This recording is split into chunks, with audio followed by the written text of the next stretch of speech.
I'm 20 years old and I'm trying to celebrate my 40th birthday to induce a midlife crisis, but I don't think it's working. I got out a cake and then I had 40 candles and I gathered some people around my house that knew me, to celebrate my 40th birthday. I wanted to induce a midlife crisis because I wanted to feel it and to get it over and done with. Everyone was in the room could see the cake with 40 candles and celebration decorations which said 40 and nor 20. This was really important for me and I wanted this to happen. Then as everyone was saying happy birthday to me and singing about how I was 40 years old, one guy called Steven accidentally spoke out the number 20. I looked at him and he knew that I was angry. I wanted to celebrate my 40th birthday and not my 20th, and Steve had ruined everything. It was his fault that I couldn't induce a midlife crisis. Now I was celebrating my 20th birthday instead of my 40th, and Steven kept saying how I was actually 20 years old instead of 40 years old.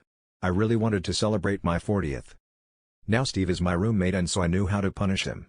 I started to collect his mail from the postbox, and I would open his letters right in front of him.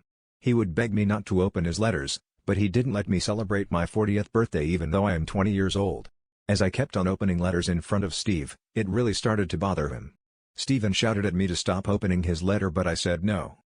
I told Steve that I liked opening his letters because it made me feel that I am him, that I now know what it's like to be a loser. Steve was really hurt by this and I forced him to come to my next birthday, and I was going to celebrate my 40th birthday again even though I was 21. Everyone I knew was at my 40th birthday and I managed to induce a midlife crisis. Now I know what my coworkers feel like and with this midlife crisis it really made me lose control of my life. Then in revenge Steve started to open my letters right in front of me and I begged him not to do. Steve said no because whenever he opens my letters, it makes him feel like he is me, and that he now knows what a 40-year-old guy's going through a midlife crisis feels like.